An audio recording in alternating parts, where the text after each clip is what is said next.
going on, all you wonderful A-plusers out there? It is I, Stuart, here once again to give you guys another Kamen Rider Saber review. This time we are going to be talking about episode 25.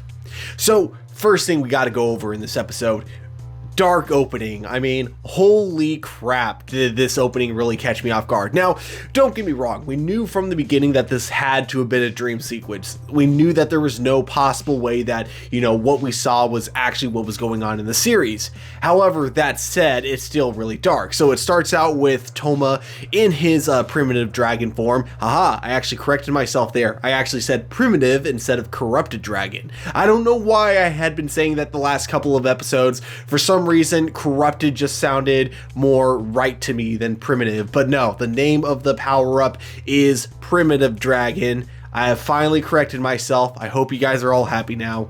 All right, let's continue this on. So anyways, the dream sequence shows him in his primitive dragon form, and he has completely wiped out all the other Kamen Riders, and he's about to kill Mei as he's continuing to go on this rampage in this form. And while this is all happening, you just hear Toma's voice screaming to himself to stop, knock this off, trying to stop himself from doing even more damage than he's already done. We then see him wake up, and then we get Luna appearing right before him, and Luna tells him to rescue the boy being the kid that constantly appears in his vision anytime he's being corrupted by the primitive dragon power-up. We then cut to the Sword of Logos in the South Pole base. Rentaro continues to be very conflicted about his place in all of this. We finally get a moment where he actually speaks up against the Sword of Logos as he talks to Master Logos and asks him whether or not this could possibly be true, that there could possibly be a traitor amongst the Sword of Logos. Unfortunately, this leads to him getting shut down by both Master Logos and Rika, both of them just kind of telling him to know his place and, not speak out of line, and that there's nothing to worry about. The next scene kind of confuses me a bit. The previous episode, at least to me, it kind of felt like they were indicating that Rika and Master Logos both had their own separate agenda, but here in this episode, it's heavily implied that the two of them are on the same page. So it's really kind of confusing to know what exactly they're on about, but we get Master Logos asking Rika how everything is going in terms of Sophia and the traitor, and there's quotes around the traitor, so I'm assuming he's kind of saying the traitor, and I have a theory about what he means by this, which I'll get into by the end of the video. But as for the thing about Sophia, it finally gets revealed, something that we kind of had figured this whole time. Yes, Sophia has been captured by the Sword of Logos, or more specifically Rika, and we do get a very disturbing scene where Sophia, rather than her kind of begging to be let go, she just simply wants to know how all the other riders are doing, and it's followed immediately by her being abused by Rika. This is then followed by Rika infiltrating the North Pole base, where she transforms into a Kamen Rider. This was something we have kind of known was going to happen, as we had seen her use Wonder Ride books in the past, but now this is our first time officially seeing her transform into a Kamen Rider. Kamen Rider Sibelia, I think that's how it's pronounced. Definitely correct me in the comments below if I am pronouncing that wrong, but yes, I believe it is Kamen Rider Sibelia, and she turns out to be a total disaster for Ogami and Tetsudo, the two Kamen Riders that are currently at the North Pole base. Her power is kind of similar in a few ways to Yuri's first form, in that if she wants to be, she can be intangible. This makes battling her really difficult, if not impossible, because every strike that Ogami and Tetsudo throw at her, it ends up just going right through her and doing absolutely no damage to her at all. Kind of an unfair advantage, I gotta say. We get a break from this intense action scene as we get a really sweet moment between Mei and Rentaro. In the scene, Mei isn't really trying to convince Rentaro of anything. In fact, all she's really doing is listening to Rentaro. She's letting Rentaro Rintaro finally talk and trying to really get his perspective on the whole thing. But she's also not trying to tell him what to do, or, you know, she's not trying to convince him to join with her and Toma at all. She's really just there to listen, because I think at this point she knows that Rintaro more than anything just really needs a friend or just someone to talk to at this point. And I like that. I like how she's willing to, you know, put it past the differences that the two of them clearly have, just to kind of be there to comfort him.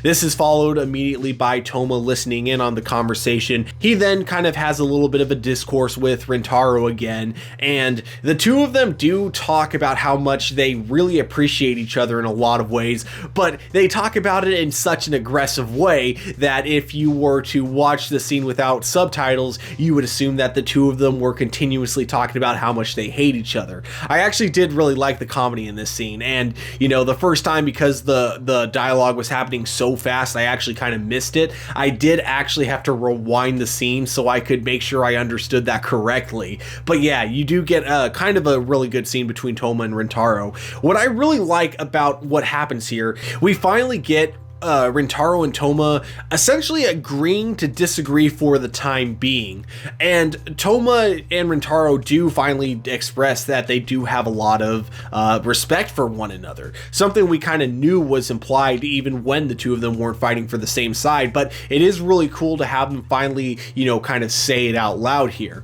And then we do also have Toma telling Rintaro about the boy that he's been having in all of his visions, the boy that he knows he has to rescue at some point, but he's not sure how he's going to do it, but he knows that Primitive Dragon is the only way he can go through with it. So he tells Rintaro that, you know, if the time comes, if essentially if he has to rely too much on Primitive Dragon to rescue the boy, he might need Rintaro to be the person to strike him down if need be. And Rintaro seemingly accepts this responsibility. Ogami's kid arrives as they're in the middle of their conversation and tells them that Rika is attacked the North Pole base.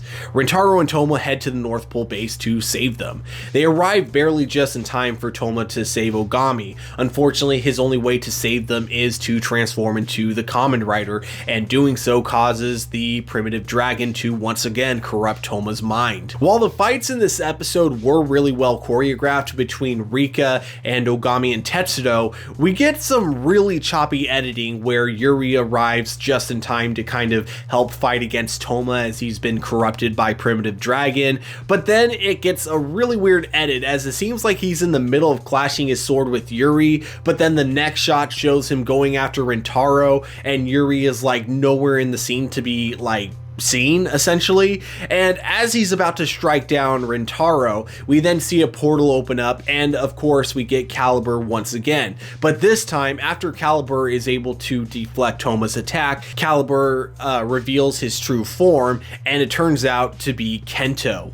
A really big twist that I think was already leaked online, but I've been doing a pretty good job of avoiding all Kamen Rider Saber spoilers, so this was definitely a twist that I didn't fully see coming, but to me kind of made the most amount of sense, so I wasn't really super surprised to find out it was Kento, but at the same time it was a good twist nonetheless. Before I wrap up this review, I do want to talk about the characters that really stuck out to me in this episode. First of all, we got to talk about Mei, because one problem that I think Toma has had this entire time when trying to convince Rintaro to fight amongst their side, I don't think Toma has ever taken the time to really see Rintaro's perspective. And so it was really nice of Mei to not really try to convince Rintaro of anything, not try to convince him that he should join their side. Rather, she just decided to let him talk and really try to get to understand his point of view.